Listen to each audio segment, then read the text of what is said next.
Hello students, class 7th ये आपका chapter आ गया 8th soil and its significance. मिट्टी और उसका महत्व। ठीक है। और तो इसमें मिट्टी और उसका वर्गीकरण। ठीक है। तो इसमें हम देखते हैं तो मिट्टी और उसका महत्व, आखिर मिट्टी है क्या, उसका महत्व क्या है। ठीक है।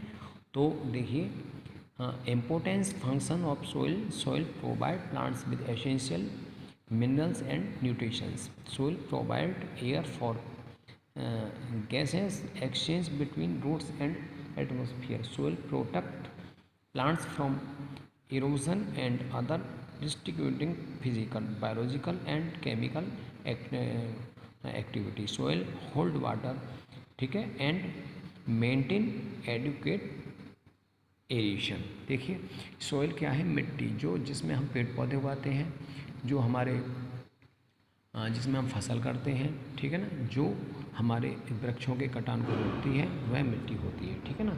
अब देखिए, अब मैं आपको बताऊं मिट्टी और इसका महत्व क्या है।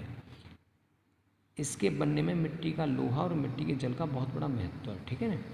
इसमें किससे बनती है मिट्टी? इसमें आयरन होता है और जल होता है। ठीक है।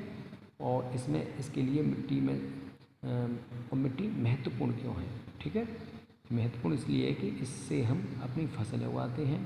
ठीक है ना। और अपनी इसमें पेड़ पौधे जो उगते हैं वो मिट्टी में उगते हैं। ठीक है ना। और मिट्टी में ही सारी फसल उगती हैं। तो देखिए, मिट्टी को मनुष्य अनादिकाल से जानता है। धरती जिस पर वह हलचल देखता है, खेत में जिसमें फसल उगाता है, जिसमें रहता है। ठीक है। और मिट्टी से संबंध हमारा सदियों से चला आ रहा है। तो मिट्टी में फल फल मिट्टी में उपजते हैं, और जो हमें सब्जियां उपजती हैं, हमारा अनाज उपजता है, और मिट्टी से हम भवन निर्माण भी करते हैं। ठीक है। तो अब देखिए, मिट्टी के बारे में मैंने आपको बताया। अब देखिए, soil is a natural habitat for different kinds of plants and animals. It is a upper most layer of the earth surface. तो मिट्टी जो होती है सबसे ऊपर, वो सबसे ऊपर की सतह होती है। It is a complex mixture of dead and decade plants and animals. तो ये सबसे ऊपरी पद में ये क्या कॉम्प्लेक्स होता है? डेड एंड डिकेड प्लांट्स, मृत पौधे और एनिमल्स। एरोडेड रॉक्स, चट्टानें, और वेरियस टाइप्स ऑफ मिनरल्स, खनिज, वाटर, पानी, air and many living organism इसमें रहते हैं। रॉक पार्टिकल्स, देखो चट्टानों के पार्टिकल्स प्लस ह्यूमन प्लस मानव, ये मिट्टी हो जाती है। अब आता है फॉर्मेशन ऑफ सॉइल। क्या आता है? Formation of soil. तो फॉर्मेशन ऑफ सॉइल के बारे में आपको देखिए, फॉर्मेशन ऑफ सॉइल्स क्या होता है? फॉर्मेशन कहते हैं गठन, ऑफ सॉइल कहते हैं मिट्टी का। तो मिट्टी का गठन। तो सॉइल मैं आपको इंग्लिश में बता देता हूँ। Soil minerals from the basic of soil, they are product from rocks. ठीक है।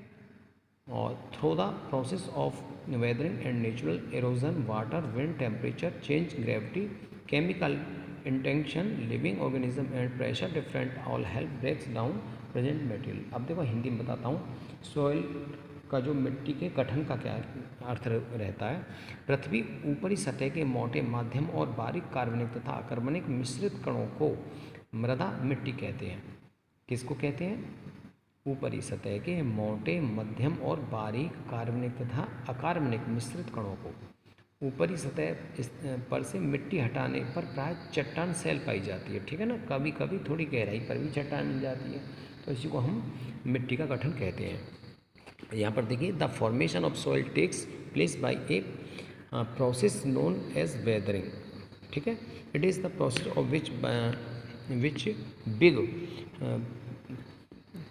parent rocks break down its smaller pieces by weathering agents like water, wind, storm, etc. takes hundreds of years for this process. ये 100 years से हो रहा है, billions of years है वो। और अर्थ consist of only rocks.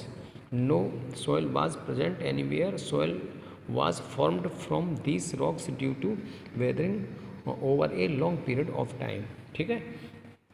अब देखिए, इसमें आता है factors responsible for weathering of rocks. तो रॉक्स जो होती है चट्टानें जो होती हैं वो किस टाइप से बनती है? Rain one of the important factors leading to the weathering of rocks is rain.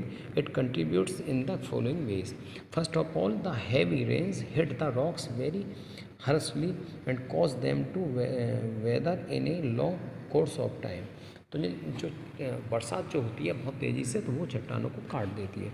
Rain water enters the crevice pressure in rocks as winters come. जो रेन वाटर होता है उसको भी चट्टान काट देता है. This water freeze into ice, और आइस के रूप में जम जाता है. ये जहाँ पर ठंडे मौसम होते हैं.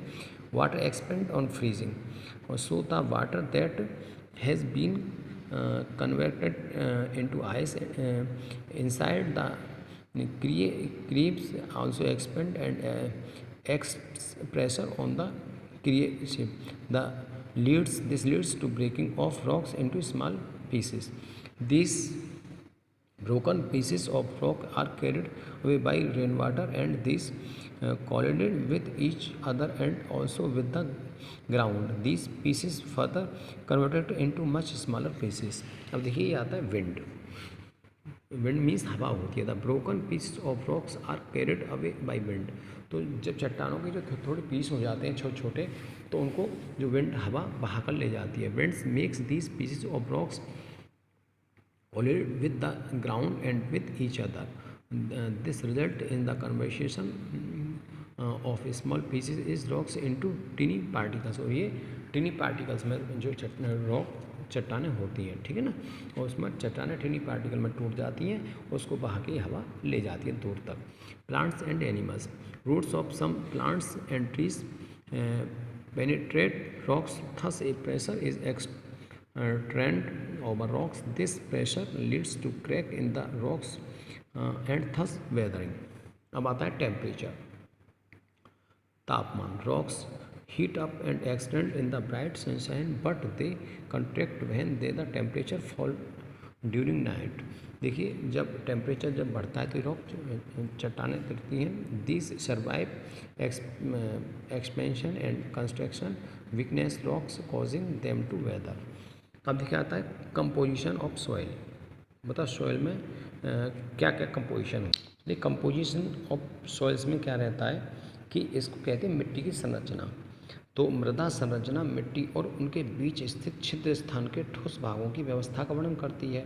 निर्धारित किया जाता है कि व्यक्तिगत मिट्टी के दाने किस तरह से टकराते हैं, एक साथ बनते हैं और कुल मिलाकर जिसके परिणामस्वरूप मिट्टी के छिद्रों की व्यवस्था होती है. अब देखिए इनऑर्गेनिक मटेरियल. तो